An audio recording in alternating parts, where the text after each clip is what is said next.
अगदी मनशी दिवसभर आपण या सगळ्या घडामोडी अशाच टिपणार आहोत आणि काय नेमकं या आंदोलकांची काय भूमिका आहे, कशा पद्धतीने आजचा दिवस ते पुढे नेतात हे बघणं खूप महत्त्वाचं ठरणार आहे।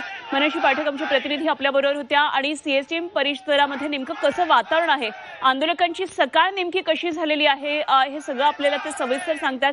तर आमचे प्रतिनिधी कपिल राऊत सध्या आझाद मैदानात ज्या ठिकाणी मनोज जरांगे यांच्या उपोषणाचा आजचा दुसरा दिवस आहे, उपोषण सुटणार का, मराठा आरक्षणाबाबत तोडगा निघणार का, याकडे संपूर्ण मराठा आंदोलकांचं आणि राज्यभराचं लक्ष लागलेलं आहे।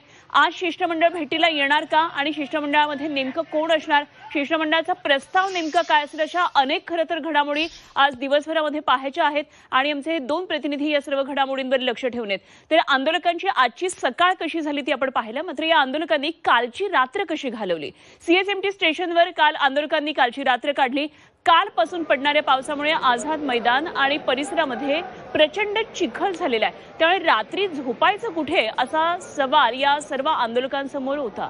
त्यामुळे आंदोलकांनी उत्तर शोधून काढलं आणि थेट सीएसएमटी स्टेशनच त्यांनी गाठलं। आपला मुक्काम त्यांनी स्टेशनवर केला। जवळपास सर्वच प्लॅटफॉर्मवर हे कार्यकर्ते अशा प्रकारे, हे आंदोलनकर्ते अशा प्रकारे झोपलेले होते।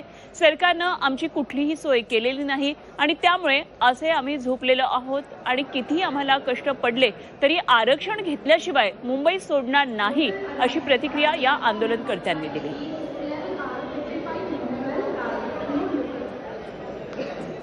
सरकारने देवेंद्र फडणवीस यांनी जागा केली पाहिजे होती, त्यांनी व्यवस्था केली पाहिजे मराठी समाजाची, पण त्यांनी जागा केले नसल्यामुळे यांनी मैदान, स्टेशन, बस स्टँड सगळ्या जागा त्यांनी व्यापलेल्या आहेत। त्या समाजाची अशा जागी पार्किंग लावलेली आहे की तिथं एकही माणूस बसू शकत नाही।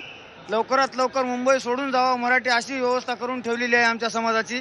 तरी त्यासाठी आम्ही स्टेशनवर येऊन झोपत आहे आणि उद्या सकाळी आणखीन जनसागर आझाद मैदानावर पोहोचणार आहे, याच्यापेक्षा जास्त संख्येने येणार आहे उद्या। पण बिलकुल हटणार नाही पाठीमागे। आरक्षण घेतल्याशिवाय जाणार पण नाही मुंबई सोडून।